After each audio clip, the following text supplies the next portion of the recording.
Good morning students. Chemistry class में आप लोग स्वागत है। जैसा कि आप लोग क्लास 12 केमिस्ट्री में अब तक जो पढ़ रहे थे वो कार्बोहाइड्रेट्स के बारे में पढ़ रहे थे। हमने उसका वर्गीकरण आपको बता दिया था, मोनोसैकेराइड, डाइसैकेराइड, ट्राइसैकेराइड और टेट्रासैकेराइड तथा पॉलीसैकेराइड्स। इतना आपको बता दिया गया था। अब हम उसके आगे देखेंगे। जो सेकंड हमारा बहुत इंपॉर्टेंट हेडिंग है वो है अपचायी गुणों के आधार पर वर्गीकरण। तो यहां पर हम हेडिंग डालेंगे अपचायी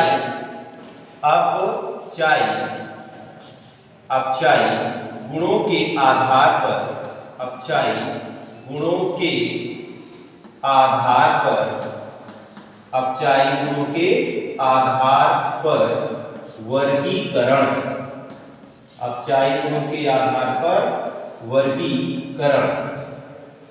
यहां पर हम ध्यान देते हैं कि अगर अपचायी गुणों के आधार पर इसका वर्गीकरण करना है तो इसके दो प्रकार होते हैं। एक होता है अपचायी शर्करा और एक होता है अनअपचायी शर्करा। तो इसके जो प्रकार होते हैं अपचायी गुणों के आधार पर, ये दो प्रकार के होते हैं। इसमें लीजिएगा कि ये निम्नलिखित, इसी में एक लाइन लीजिएगा, ये निम्नलिखित दो प्रकार के होते हैं। ये निम्नलिखित दो प्रकार के होते हैं और पहला है इसमें, फर्स्ट है अपचायी शर्करा, अपचायी शर्करा। एक है अपचायी शर्करा और दूसरा जो होता है वो अनअपचायी शर्करा। दूसरा जो है अनअपचायी शर्करा, अनअपचायी शर्करा। ये दो प्रकार के होते हैं। अब इसमें हम ध्यान देते हैं, फर्स्ट हेडिंग डाल देते हैं इसमें अपचायी शर्करा। तो अपचायी शर्करा में यहां पर लिखिएगा वे शर्कराएं जिनमें एल्डिहाइड या कीटोनिक समूह, जिनमें एल्डिहाइड या कीटोनिक समूह, एल्डिहाइड या कीटोनिक समूह, एल्डिहाइड या कीटोनिक समूह हेमी एसिटल या हेमीकीटल, हेमी एसिटल या हेमीकीटल संरचना रखते हो, हेमी एसिटल या हेमीकीटल संरचना रखते हो। और टॉलन तथा फेहलिंग, टॉलन अभिकर्मक, जैसा कि हमने आपको बताया था, टॉलन अभिकर्मक, ठीक है, रजत दर्पण और फेहलिंग विलयन भी आपको बताया गया था। तो फेहलिंग जैसे अभिकर्मकों को अपचयित कर देते हैं, जैसे अभिकर्मकों को अपचयित कर देते हैं, ऐसी शर्कराओं को अपचायी शर्करा कहते हैं। ऐसी शर्कराओं को अपचायी शर्करा कहते हैं। एग्जाम्पल में लिख लीजिएगा, जैसे ग्लूकोज, फ्रक्टोज, राइबोज, माल्टोज तथा लैक्टोज, ये सभी हो जाती हैं आपकी अपचायी शर्कराएं हो जाती हैं। नेक्स्ट जो है वो अनअपचायी शर्करा। तो दूसरा आप लोग हेडिंग डाल लीजिएगा इसमें अनअपचायी शर्करा। दूसरा हेडिंग डाल लीजिएगा आप लोग अनअपचायी शर्करा। और अब अनअपचायी शर्करा में लीजिएगा, लिखिए वे शर्कराएं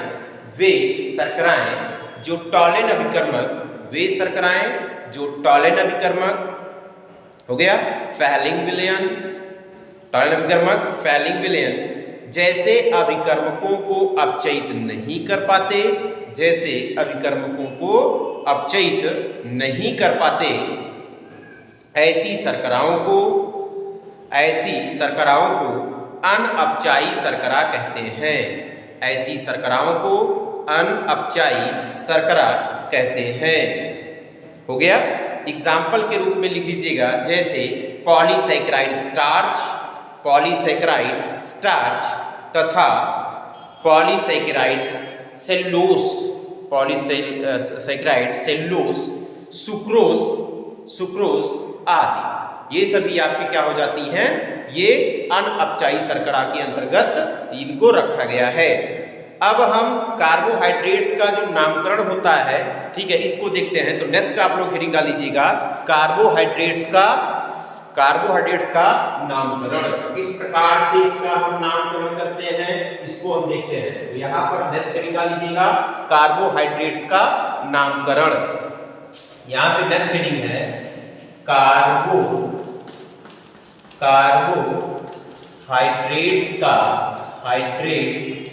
हाइड्रेट्स का नामकरण।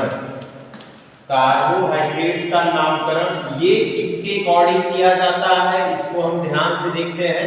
कार्बोहाइड्रेट्स का जो नामकरण किया जाता है, इसके दो नियम होते हैं, इनको आप लोग जानते हैं। तो सबसे पहला जो होता है इसका, जो कार्बोहाइड्रेट्स का जो हम नामकरण करते हैं, जैसा कि आप लोग जानते हो, एक होता है एल्डोज और दूसरा होता है कीटोज।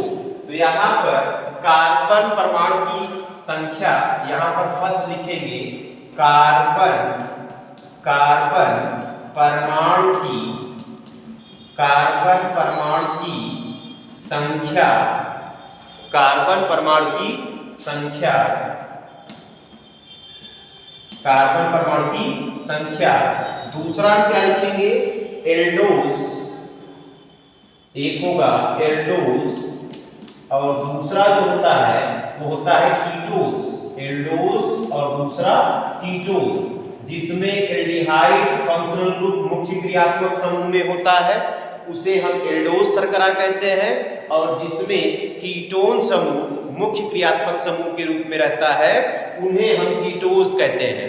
अब हम यहाँ पर ध्यान से देखते हैं कि कार्बन परमाणु की संख्या के आधार पर इन्हें हम क्या नाम देते हैं।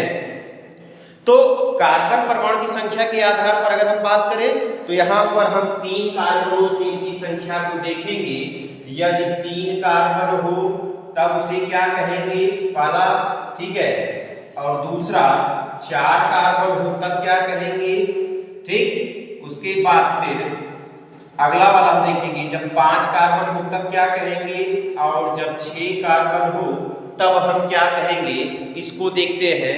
और साथ में एक और भी हम कार्बन ले रहे हैं, यदि 7 कार्बन हो तब हम क्या कहेंगे।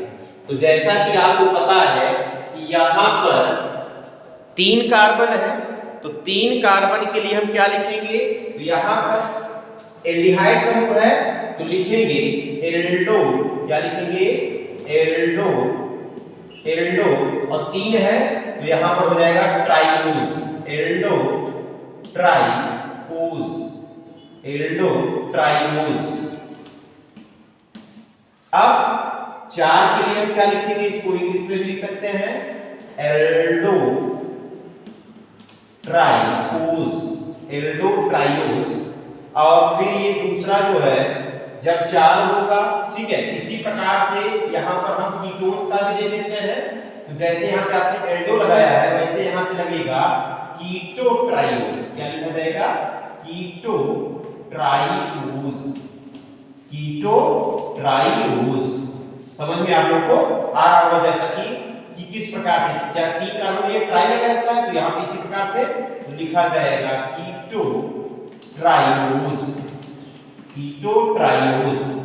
फिर 4 कार्बन के लिए आप क्या लिखोगे, एल्डो 4 के लिए टेट्रा लिखा जाता है तो टेट्रोज, यहाँ पर इसी में भी जोड़ देंगे एल्डो टेट्रोज, ये हो गया। और यहाँ पर जब हम कीटोन समूह रहेगा तो कीटोन के लिए क्या लिखेंगे, कीटो, और फिर क्या हो जाएगा यहाँ पर टेट्रोज, कीटो टेट्रोज। एक मिनट, ये किस पे रहेगा, यहाँ पर क्या हो जाएगा, टेट्रोज, ठीक, ये हो जाएगा एल्डो टेट्रोज।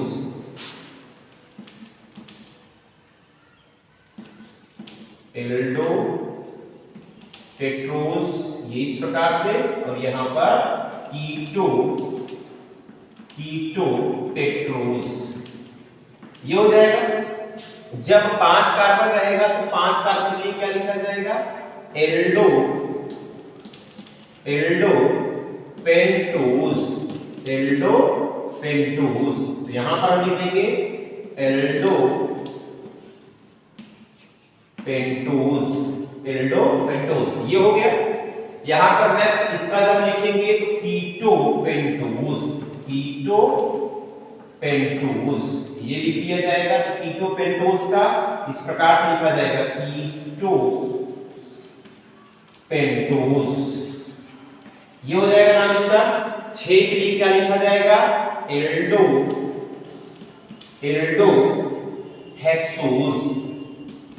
एल्डोहेक्सोज।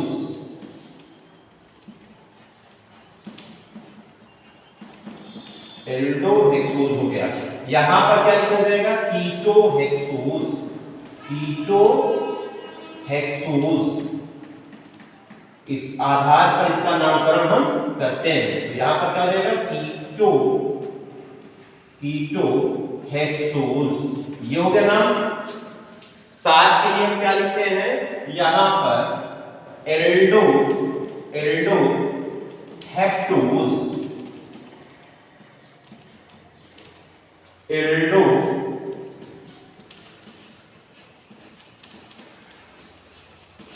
एल्डोहेक्टोज। और यहां पर क्या लिखा जाएगा? कीटोहेक्टोज,